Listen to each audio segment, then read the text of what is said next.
G'day and welcome to The Other Side Interviews, our weekly Tuesday night interview show to complement our Friday night news show, The Other Side Australia. I'm Damian Coory. My guest this week on the show is a small business person, an occasional politician and a passionate thinker who studies the concept of natural law. It's a theory that might help us understand the political, economic, social and philosophical wackiness of the times that we're living through. Natural law is a theory in philosophy that says that all humans are born with an inherent universal set of moral rules that govern human conduct. These laws aren't imposed by governments or imposed by courts, but are our inherent sense of right versus wrong or justice. The concept of natural law was addressed by the ancient Greek philosopher Aristotle, the Roman philosopher Cicero, and even impacted the founding of the United States. It's based on the idea that everyone in society shares the same idea of what constitutes right and wrong, and that everyone wants to live a good and innocent life. That this is the basis of a universal shared morality.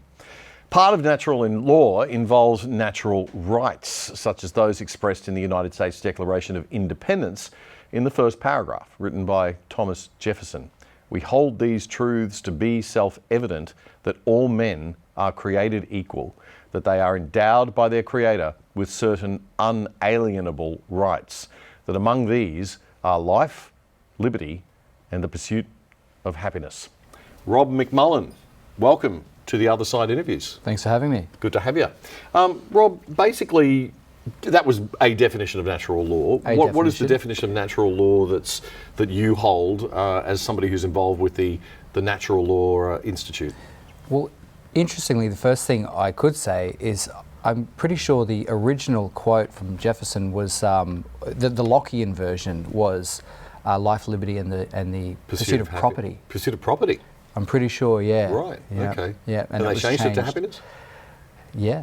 I'm pretty sure. Someone fact checked me on that, but I'm pretty sure from memory the Lockean quote was life, liberty, and property. Okay, so property rights are core to the philosophy of liberalism that we talk about a lot on this show. But natural law is its own sort of philosophical school, right? Well, look, the term itself refers to different things. So there's a lot of confusion. In the first instance, we all know there are laws of nature. Yep. Which we can discover through science. Yep. So in the first instance, you're talking about gravity, electromagnetism, blah, blah, blah. Right. Atomic forces, that sort of thing. So there are laws in nature. Human beings, being a subset of nature, there are tendencies, if not laws, there are definite tendencies that we can rely on that govern our behaviour. Right. And in the third instance of thinking about that concept is the idea that you can't ultimately escape the laws of nature. They will impose their consequences whether we acknowledge them or not. Right. So if we wish to not fall afoul of the negative consequences of violating the laws of nature and human beings as we can understand them, then we should optimize our cooperative and legal systems to incorporate our knowledge of that. Now, a lot of our legal system in the Western world does actually go back to these concepts of natural law, right? A lot of it does. It's a very long idea. It's a very, has a very deep history. A lot of people have referred to the idea that there is a order to the world and there's an order to people, and that should show up in our legal systems and our societal systems. Right. Yeah. So let's just, before we get into what some of those things are, let's talk about where our culture is now and how we've moved away from that idea in the past 50 years with the concepts of postmodernism and of sort of neo-Marxism, or this idea of relativism, for starters, that everything is just relative, that there are no natural laws in a sense, that it's just one person's ideas and another person's culture and another person's culture. The answer to that, of course, being that no, there are these universal concepts that are natural laws, and that's a controversial thing for a left-wing thinker or a Marxist who's going to say, well, no, there are many different ways to live. There are many different ideas of values. Different cultures have different values and different beliefs. and that all are equal, and then we need to. This seems to be the modern way of thinking, right? What struck me with the previous iterations of natural law thinkers you were talking about, a lot of it relies on moralisms, that we should have a right to pursue happiness and things like that. Whereas the people that I'm associated with and the levels of sort of science and physical science and social science that we can draw on now, it's where I'm coming from is almost like a post-moral framework, because it's the understanding now is that largely what people call morality is that their strategy, their evolutionary group strategy or their acquisition strategy. So we might say this is what's moral, but human beings respond to incentives. Do you know what I mean? Yeah. Okay. So this is one of the core aspects of. So this is one of the core aspects, especially where I'm coming from, is if you want a certain behaviour in people, you might say, we'll do this because it's moral. Yeah. Whereas almost like a post-moral framework is to gear incentives. And this is not very flattering, actually, but sometimes to re-engineer from the bottom up, we have to go to quite an unflattering baseline of human behaviour. And so one of the social science ideas that we'll draw on is that we are either an evolved or a created organism, it doesn't really matter, but the idea that the idea of acquisitionism is that our brains are geared to acquire, and in Austrian economics they'll say people respond to incentives. Yes. It's the same concept. Right. Jordan Peterson, in his more religious framework, says we see the world through a story. Yep. Which I think says we see the world through what we value, which means we see the world through what matters to us, which means we see the world through what helps us acquire status, reproduction, living, thriving. Okay. So in behavioural psychology, they would simply say we move towards pleasure and away from pain. That's right. Right. Or in like Ayn Rand's... That's human motivators. Yeah, or in Ayn Rand's framework, she says, we need to defend the idea of selfishness as opposed to altruism, and that's... So Ayn Rand, just for those who don't know, is a libertarian thinker from America who grew up in Russia and that's right. suffered under. And I'm not endorsing that view, but it's just good to paint the picture. Yep. I think that's a very low resolution way to put it. But the idea is that everybody has their own incentives. Is that human beings are, like every organism grows and wants to thrive and reproduce itself. Same with human beings. And so that's kind of the unflattering baseline that we should acknowledge about human beings. And so when you talk about what's moral, a lot of the time what people are calling morality is their acquisition strategy. Okay, right. Okay. The strategy that we use to acquire.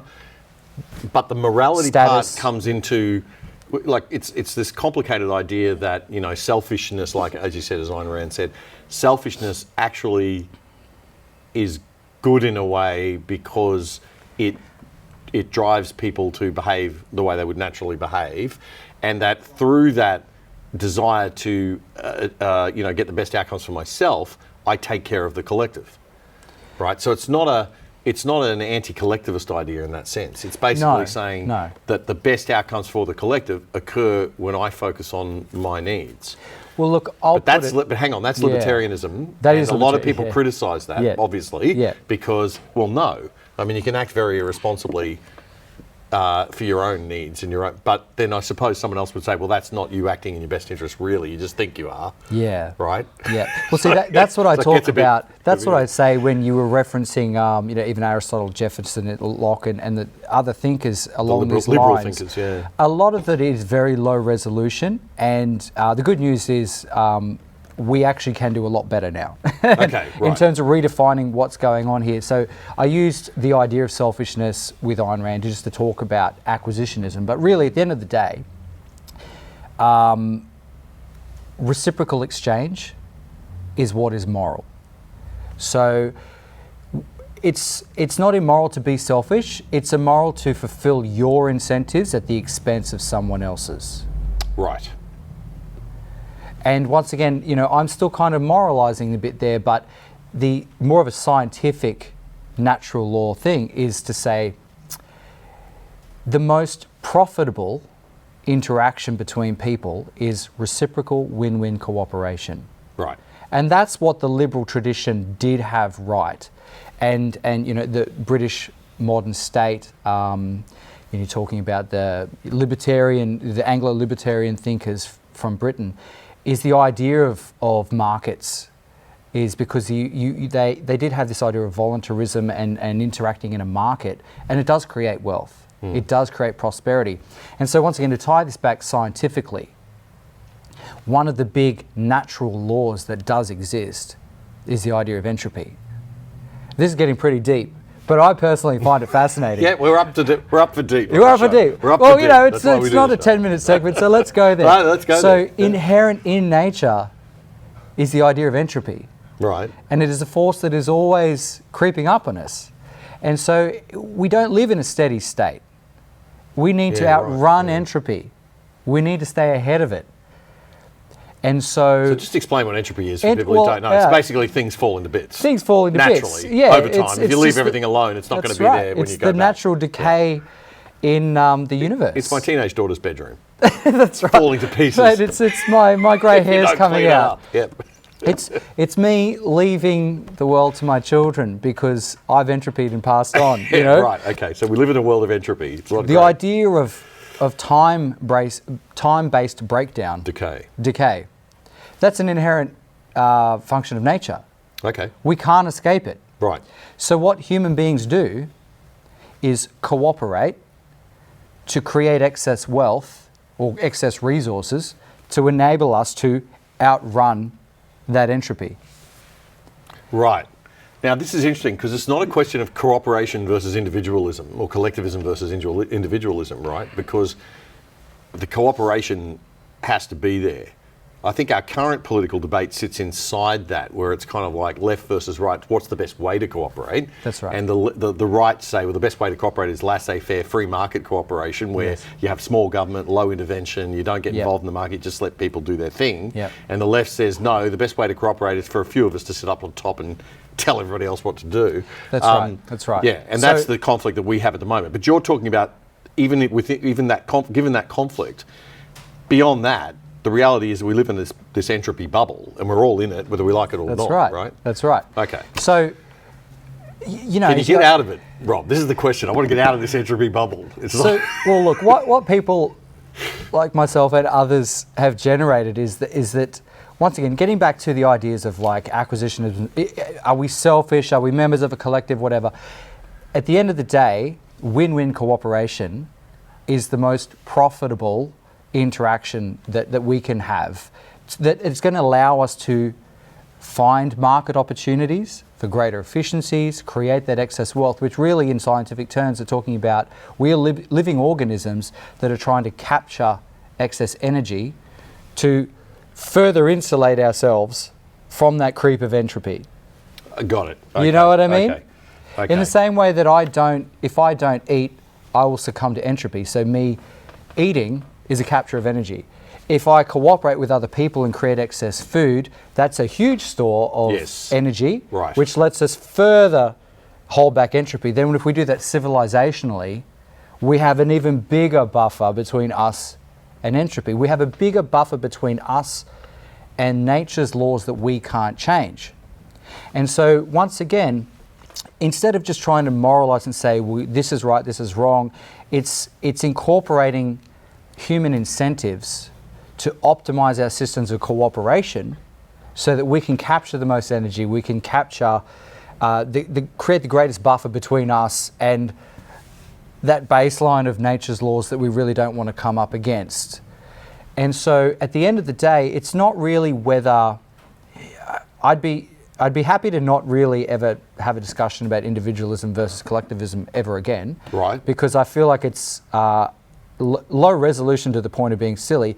Are we individuals or are we part of a collective? We are actually both. Yeah. So we have both forces. It's stupid to say one or the other. Every person who's not an ideologue will acknowledge that we have both forces acting upon us. So to put all just this, on that point, because a lot of people don't. I mean, on the I would call that extreme libertarianism. The idea that we're absolute individuals, and there are extreme libertarians in Australia's Libertarian Party, I can vouch for. That's right. There are also conservatives and the left who are very, very into control and the collective, and they want everybody to live a certain way and live their way, right? That's right. Interesting that we put conservatives and the left in the same bucket there, but they are, right? That is that collective idea. Yep. Okay, so they're the two extremes. That's the paradigm you're talking about now. And you're Yes. saying that those two things, you're sick of that argument, that we actually are both individual and collective. There is enough science and social science that we can draw on now to understand what drives each of these ideologies. Got it, okay. And so we can actually put these into a higher resolution framework. Yep. And I won't go into it because I don't want to derail our conversation, but we can actually do that. But what we really look at is, okay, human beings are all driven to acquire. Cooperation it's a scientific statement to say that cooperation Is positive for the individual as well as the well, group. yeah, but it also is the most profitable generation of excess wealth or capture of energy. So let's just take a tangent here because I want to. It Sure. just ties into something that I'd just like to raise, which is the Harvard Negotiation Project. Anybody who's studied negotiation understands this concept of win-win. It sounds a bit cheesy when you say win-win nowadays because it's been so used in sales and stuff. Yeah, yeah. But it actually comes from some pretty hard research. And the idea of the Harvard research into this is that you don't want to be leaving value on the table. So the idea of if I take a oppositional approach to a negotiation and it's all about winning for me, then there's a very good likelihood that the two of us as negotiating parties will leave value on the table that we could have extracted if we both came in looking at underlying interests, talking more deeply about what, having a negotiation about solutions we could, because you might value something I don't. So it's not costing me anything to give it up. Absolutely. And I might value something you don't, doesn't cost you anything to give it up. Absolutely. And then you would add up and that's a productive division of labour. Exactly. And so in the management schools, they say that's extracting, they measure your success of your negotiation not by who wins, but by did you extract the maximum value possible from that negotiation. Yeah, and this is what Or did you Austrian leave? economists talk about growing the pie. Yes, exactly. Finding greater efficiencies. So what I want to say though is I don't want to stay in the realm of well, people should just get along. No, we actually get very technical about this. Okay. And we draw in all this science, social science and incentives and etc. And we boil it down to the only equal sign that you'll find between people, that is possible between people. Like if you share a morality, i.e. you share a strategy or incentives, people get along anyway. But it really matters when you have a conflict. You need to actually get back to how do we define cooperation across, it's easy for us to get along because we have the same values. So that's fine. You're Vladimir Putin or... That's right. But if I was talking to someone from the Greens Party, which I maybe share some criticisms of current society, but I don't share a lot of their ideas of the solutions. So then we have to define, well, how exactly do we cooperate? And so what we come down to is reciprocity. Reciprocity defined by is an interaction between us according to 5 criteria. Voluntary, so that shares with the libertarians. Is it productive? Is it warranted? Is it warranted? I'll explain it. Is it fully and exhaustively informed? Okay. And is it free of externality on the demonstrated interests of others? Okay. So voluntary is self-explanatory. Did you choose this? Right. Okay. I'm just trying to imagine myself with the green. Oh, yes, right. Okay, so walk me through it, all right? I'm sitting opposite, somebody with a hyphenated surname who's a green. They all seem to have hyphenated surnames. So the first thing is voluntary. What does that mean? Okay, so we're sitting there having a conversation. It's pretty easy to test if something's voluntary. Did people voluntarily choose it? Okay. But here's the kicker. This is a description of all the aspects, the intuitions that people have that should you violate them will create in them an incentive to break cooperation or even retaliate. I.e., this is a description of all the aspects of reciprocity that if you violate them, it's going to make people unhappy. Right. Okay. And once again, when people are unhappy, they're not cooperating, which is entropic. Okay. All right. So what you're See what saying, I'm saying? okay. So if you don't meet those 5 criteria, People Right. get These unhappy. are not rules that have been invented. No. These are the natural laws. This is a description This is trying of- to understand the 5 criteria, what is naturally... You're describing the natural order. I'm describing human intuitions. Right, okay. So, you know, we all want to win. So once again, if cooperation is win-win, well, this is a description of the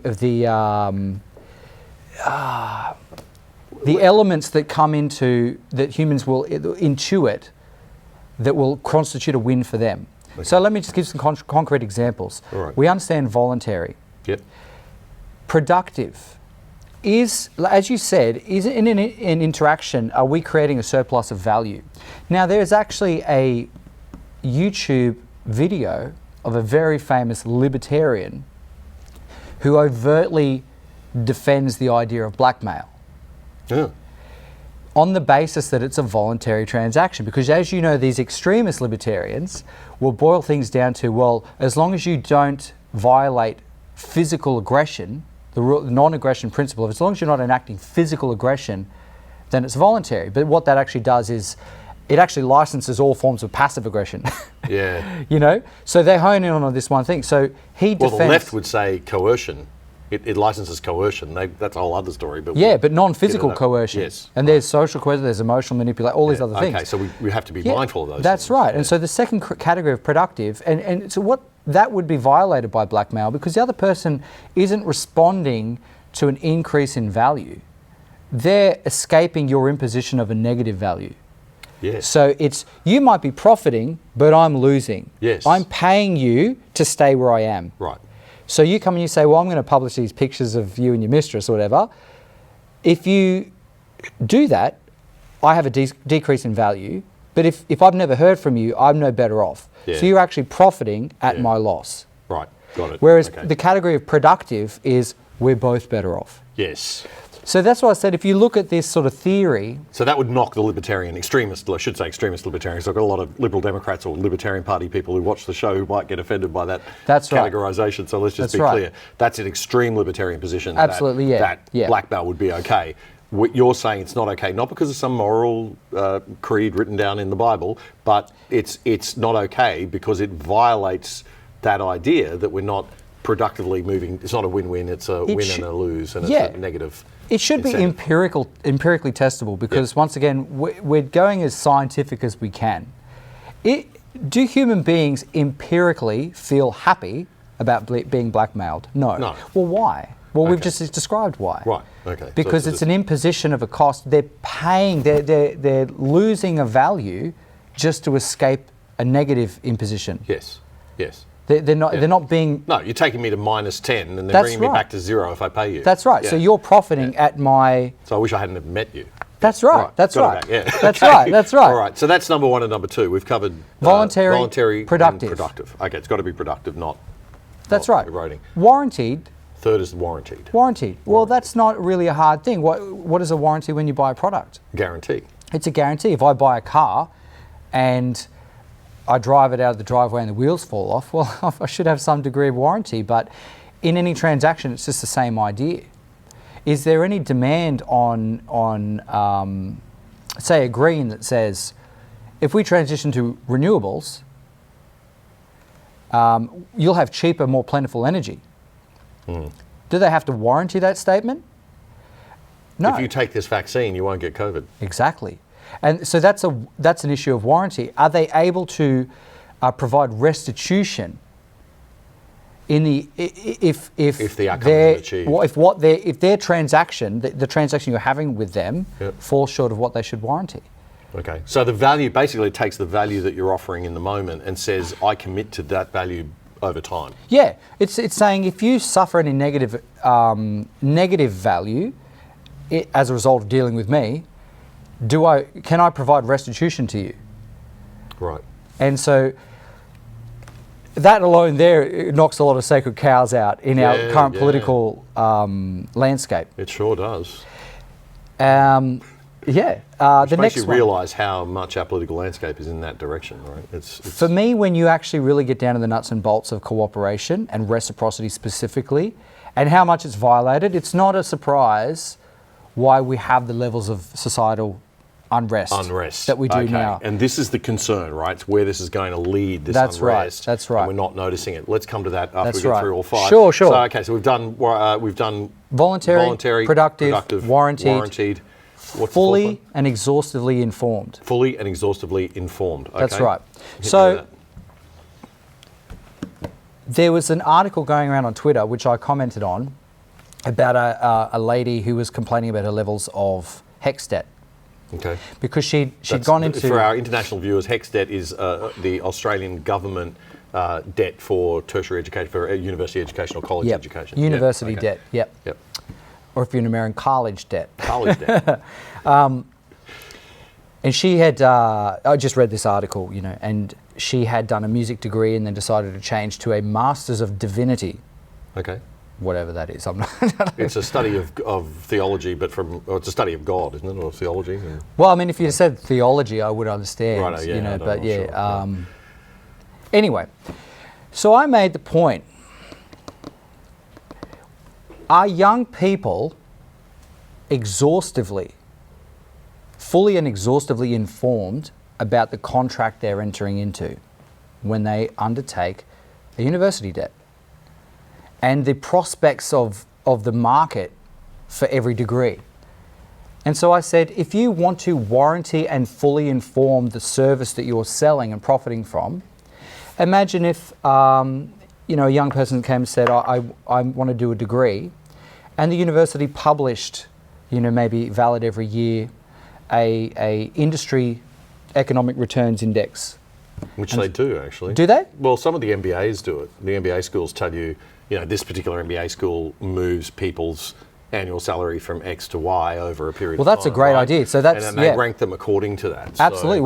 Well, that's informing the people. To my knowledge, I don't know to what degree that's university. But they also have to tell the other side of the story, right? Otherwise, people are going to get peed off. They've got to say, well, okay, but that might not occur. Right? Absolutely. Given certain economic situation. Or Absolutely. If we start pumping out MBAs every 5 seconds, we're going to devalue the distinction you're getting from that degree. Absolutely. Right? And that's basically what's happened in higher education over time, is that my father used to always say this, even 30, 40 years ago, he would say, the value of an associate diploma and a diploma and a degree, a bachelor's degree and a postgraduate certificate and postgraduate diploma and then a master's. It's like it's all being devalued, so that now if you don't have a master's, absolutely, Yeah, absolutely. There's definitely a credentialism creep or inflation. Anyway, sorry, so, come back. Well, come look, back I was just coming at this from off the top of my head, and because I haven't been in tertiary education for 20 years, and so I don't remember doing that myself. But thinking through, what's the value I'm going to get out of this if I take on this debt. Most kids don't. That's right. And the universities are not telling that story. That's right. The story they're telling is, hey, do a degree and you'll be just like your parents. That's right. That's not so much the case anymore. Right? That's right. Look, and another element to reciprocity is that older people who run big institutions, there's an asymmetry of knowledge, wisdom, and agency between them and your standard 17, 18-year-old. And so to reciprocally honour that asymmetry, and they do this in banking as well, it's called responsible lending, people do all sorts of things, but the bank has to do due diligence to make sure that they, in essence, have to take more responsibility to now, make I sure hear the libertarians saying, well, tough luck, it's your responsibility to inform yourself. And I'd say why? Because you've invented this concept of the non-aggression principle. That's your moralism, that's your sacred cow, which is your strategy. That's you.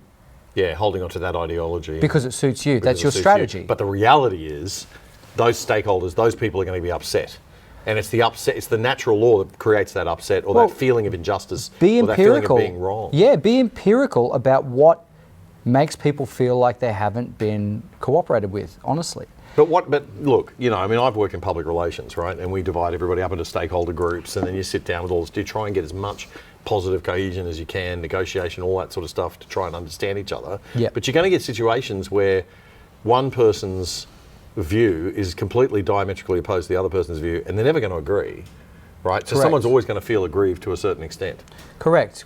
So you get in the nitty-gritty, there's as the costs of of people's complaints go up, there's more need for judgment.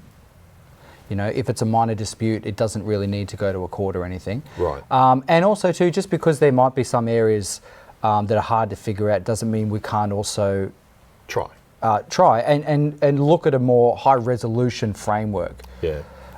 So look, the idea once again is exhaustively informed. Are people exhaustively informed about the details and the returns they can expect on dealing with you? Okay, so that's number 4. That's number 4. People so should look, be exhaustively informed. Well, yeah, and when people aren't fully informed about the nature of a transaction. So here's a criticism of. Sorry, you finish first. I'm sorry. Empirically test. Are people unhappy? Yeah. You know, so it's another dimension to reciprocity. Okay. Yeah. So are you unhappy? Are you okay with this deal? Are you happy with the information? That's the sort of thing you would say. Yeah, and do you know what you're getting into? Yeah. Before you buy. And also too, like you said, maybe it's not true for everybody, but it was definitely my general understanding. I could be corrected on this, but universities, and it was just one example I thought of in the moment as well. There'd probably be a lot of other ones, but universities rely on a general social understanding of the value of the credentials, and the reality might be different, as you said, because of credential inflation. Yeah. You know, so people think, well, I can get a degree in anything, and well, I've got a degree. Of course, I'll earn money. Mm. Well, that's the implication. That's and that was the implication with, if you've got a That's college right. degree in America, you're going to be okay. That's right. And so all these kids have got college debt and they're going out into the workforce going, I'm ill-equipped for the workforce. That's right. What the hell happened? So that's a great way to Why put do I it. have to pay my debt? Is the university profiting through implication and insinuation? Yeah. Or are they profiting, or is it historical benefit rather than future benefit? That's right. If I did that with a financial product, I'd be in jail because Well, you've got to say in the right. finance sphere, you've got to say this may go down. That's right. This So investment might go down. is an implication fully informing someone? No. Yeah. Right. And people feel violated when they may be acting on an insinuation or an implication, but the reality doesn't manifest. Yeah. And I'd also say, once again, you're talking about young people who there's an asymmetry of agency, of wisdom and economic understanding between them and the people that are profiting from them. Yes. Yeah. And that's why they get upset. So that's one of the examples in which I do sympathise with maybe the Greens or whatever, going, well, you know, society, anyone should in good faith be able to admit that society has a general understanding that university degrees are, you know, a good qualification to have, and that you should be able to find some employment, and it's a path to a certain level of income. When that doesn't materialise, and you find that that was only an implication, people do get upset. But Rob, it's only an implication, and it doesn't materialise because of this idea that everybody should get a degree, that everybody can get a degree. Well, that's right. That we refuse to say, well, look, some people are not. That's right. Shouldn't be allowed into a particular university, and the universities aren't maintaining their academic standards. Yep. Therefore, the people coming out as an employer, I can't say, well, that person's better because they've got a degree from that university. That degree might be worthless because they were a lousy student, but a lazy university that wanted to make money just let them through. That's right. But who's the winner in all of this? The people selling the degrees. Yes. Okay. So this brings me to a fair criticism of capitalism. Well, what I'd say is, according to natural law, that is an irreciprocal profit. Yes. Therefore, immoral. Right. Okay. But capitalism, and this is a fair criticism of capitalism, or I should say and, not but, because it supports the point. Capitalism, you know, unfortunately, there is a thing in business theory called asymmetry, or asymmetry of knowledge, information asymmetry. Absolutely. Right? So you benefit from information asymmetry. You benefit from the fact that I understand the market better than you, or you understand the market better than I do. Mm-hmm. The financial industry benefits from that, but so does the average retailer, right? I mean, it's a case of if you don't know you can go down the road to another shop and buy this cheaper, then you'll pay me a higher price. But if you know that the guy down the road selling it cheaper, then you'd go down to them. Now that distorts the liberal idea that the market will find the perfect price balance because there's going to be this gap in information. I couldn't get to the other store. I didn't know that it was cheaper down there, right? So that information asymmetry is one of the ways that capitalism exploits.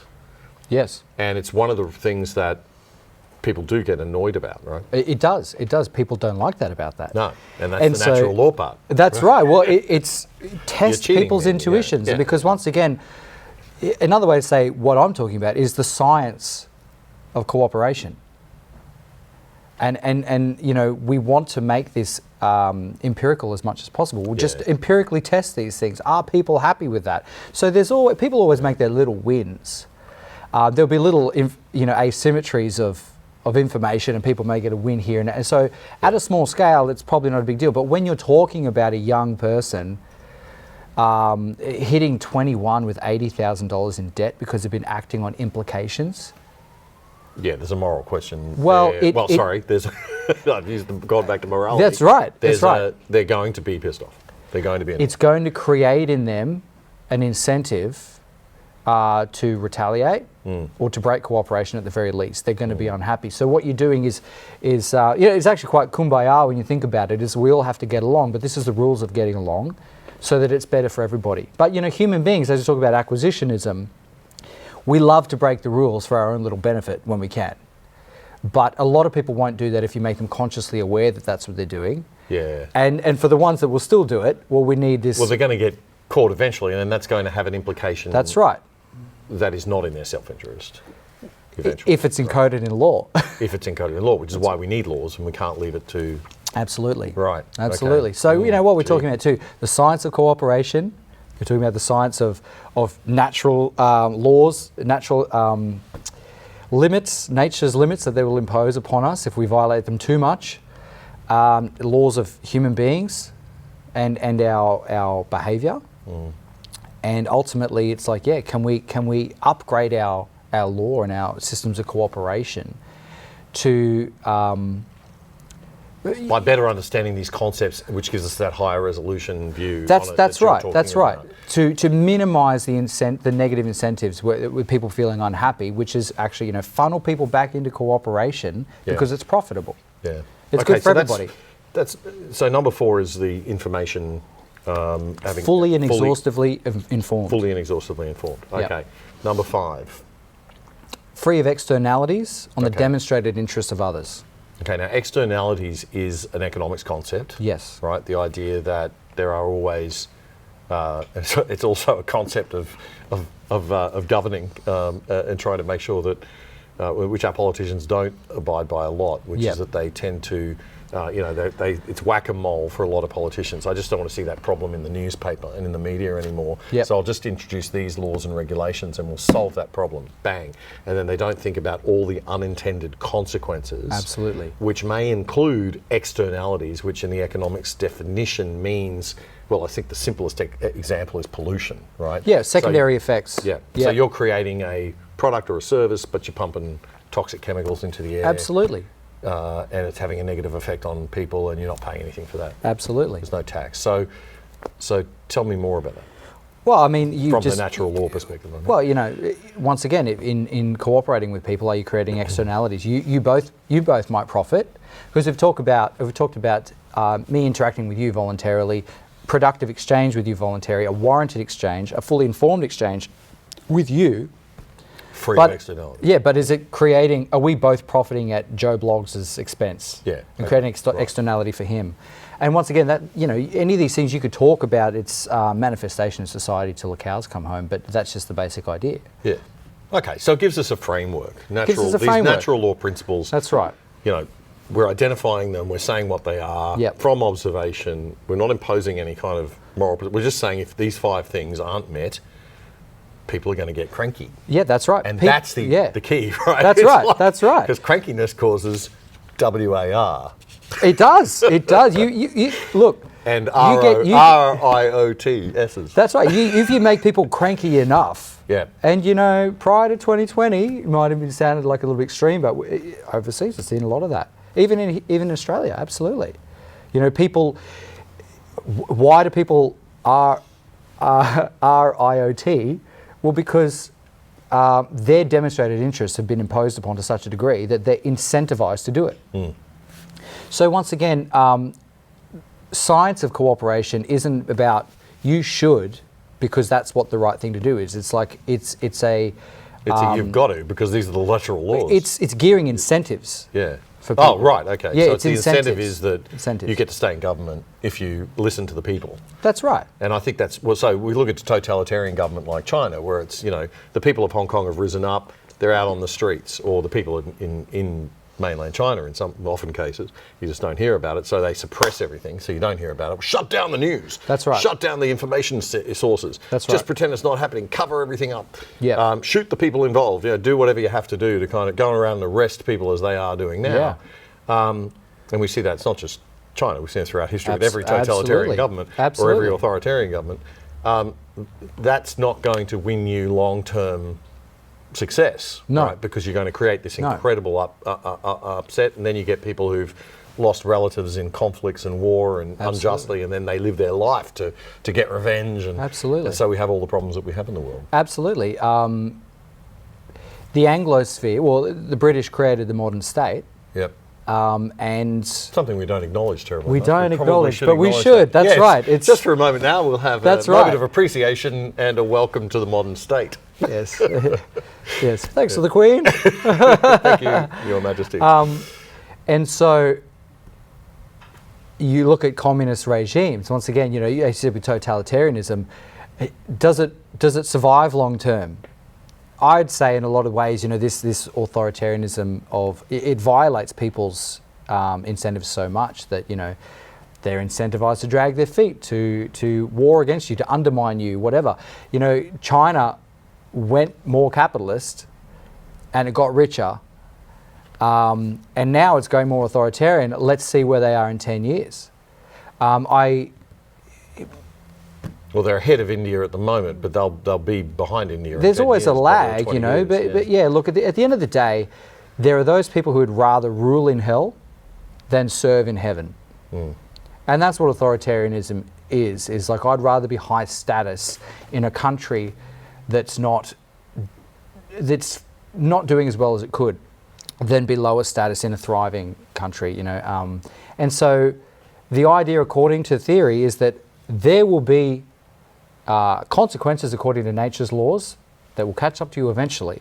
So let's see, Russia didn't compete.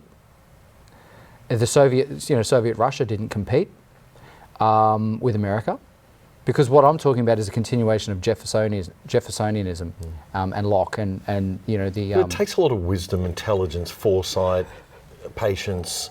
I mean, there are a heck of a lot of people out there who are just going to go, well, no, actually the natural law is I've got a gun, you don't, you do what I bloody say.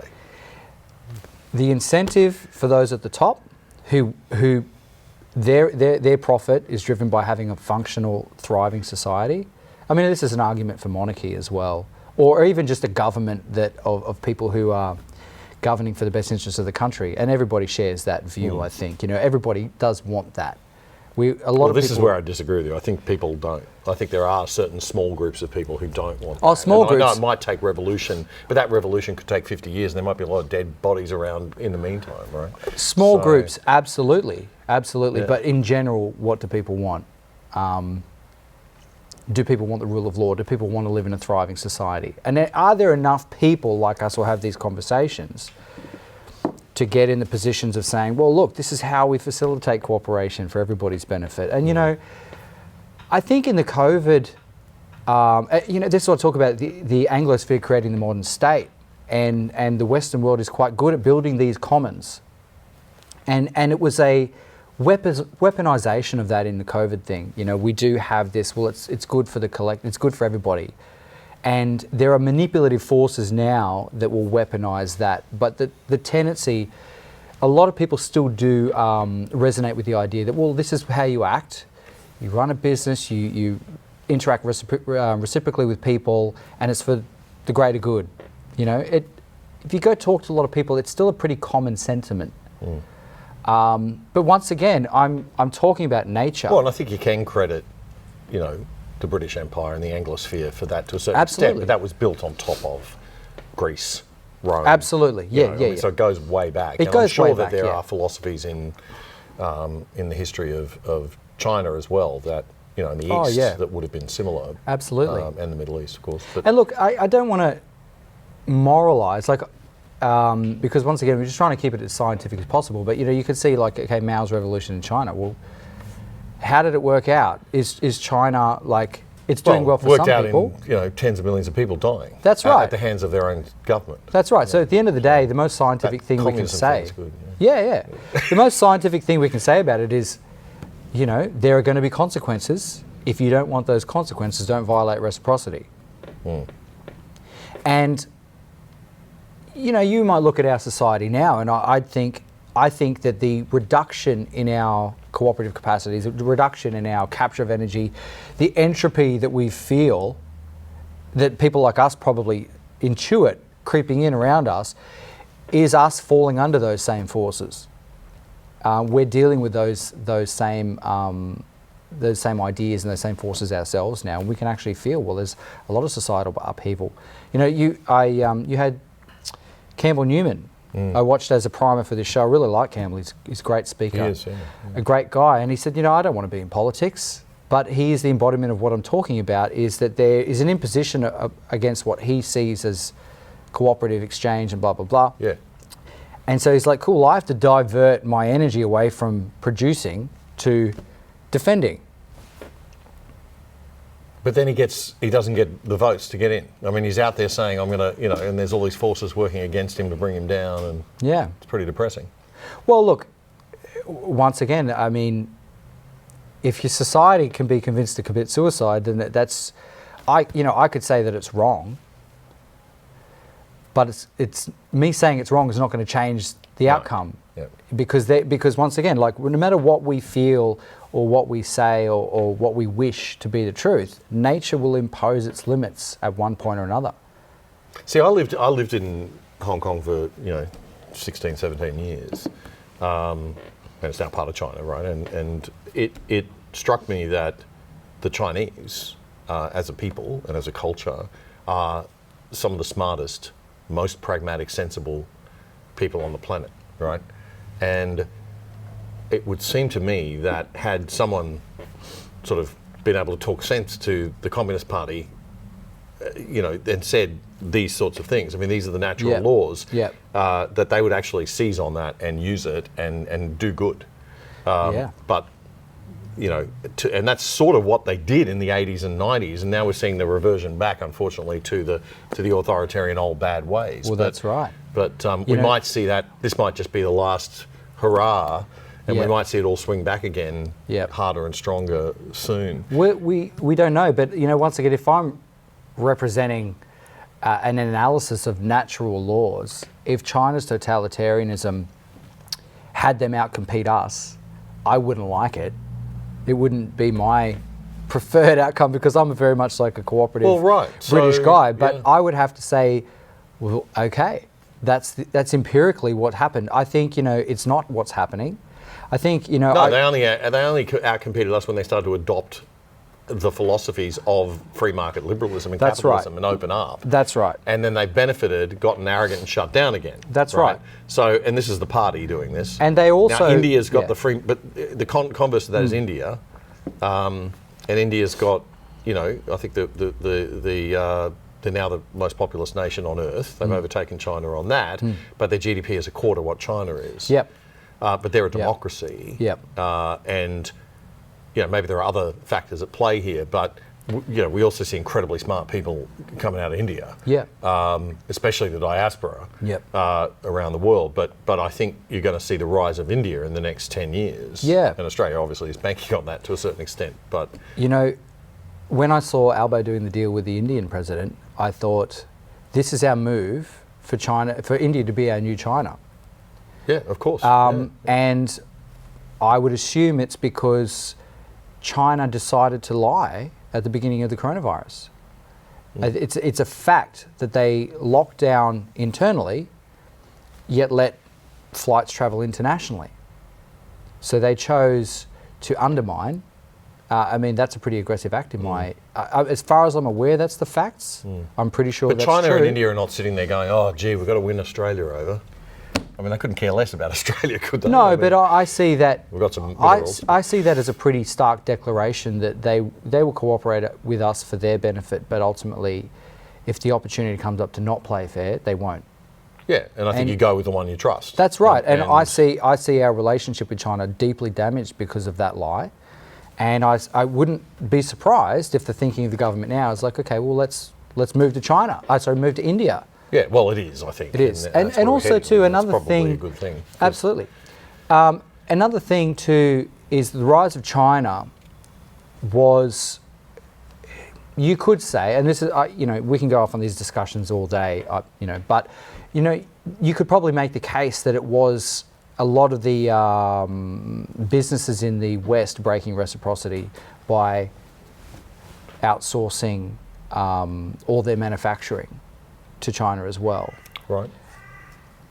So does it undermine the social commons to leave your nation without jobs and outsource to slave labour in China? And you're opening yourself up and making yourself vulnerable. That's right. Because you don't have the capability to even build a tank, let alone defend your own country. That's right. So is it on behalf of those businesses, on the part of those businesses, is it an irreciprocal gain for them that undermines, once again, or creates externalities and other things for their nation? Well, I'm loving this natural law stuff. I'm going to have to get in and have a look. It provides a framework at least to look at the world, as you say, from this higher resolution perspective. So it's a little bit more objective and scientific, less moral bashing. But we're saying, this is why these moralities exist, because we have these fundamental, intrinsic, inalienable aspects to ourselves that are there, and we all share it as humans. Absolutely. And you can trace the social science back down to brain scans and things like that. So there's even biological bases for understanding people's intuitions. Wow. There's a lot of science, a lot of science behind it. And, people, will pull it together and see what we can make out of it. Yep. Well, that was a very good introduction, Rob, to the whole concept. Thanks. So, naturallawinstitute.org? .com. .com? Okay, naturallawinstitute.com. Honestly, just follow me on Twitter. Okay, at Rob McMullen? What is it? At the Rob McMullen? At the McMullen. There is only one. At just the McMullen. The McMullen. Oh, wow. Okay, you got That's the whole right. family. Sorry, That's guys. it. Any other ones? No, you don't know. At the McMullen. At the McMullen on Twitter. Okay, because, and I put, just this morning I put a little 10-minute explainer of the idea up there. But it is fascinating to see how it can knock sacred cows over for almost everybody. Yeah, it's not just, conservatives, for libertarians, for everybody, not just the left. That's right. But, and anyone listening to this, it's, at the end of the day, if you want a takeaway, reciprocity is the cooperative equal sign possible between people, voluntary, productive, warranted, fully informed, free of externalities.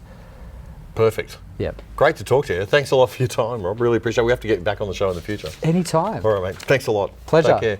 All right, well, that's it for The Other Side Australia. A bit of a deep and heavy one, but we hope you enjoyed that version of our show this week. This is The Other Side Interviews, which is our Tuesday night interview show.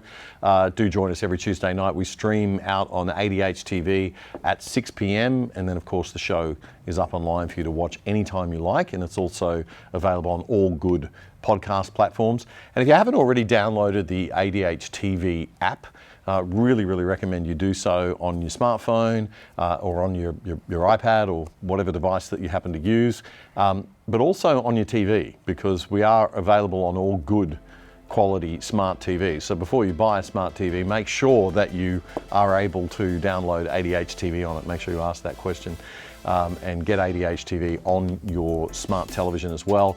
Lovely Netflix type interface. You can see all our shows and you can watch them all. Alan Jones, of course, every Tuesday and Wednesday night. We've got Fred Paul most other nights. We've got Mark Stein every night at 5 p.m. There's just so many great shows. Alexandra Marshall, Spectator TV. It really is a fantastic and growing platform, and we're very happy to have you join us on it. So ADH TV, tell your friends. And as we always say, don't just like the content, please share the content, because the independent media can only survive if we start to grow and build, and we really do get your support. This is really a grassroots movement of a new kind of media. I'll catch you Friday night at 8 p.m. as we stream out The Other Side Australia, our weekly news and commentary show. Until then, I'm Damian Coory. Have a great week.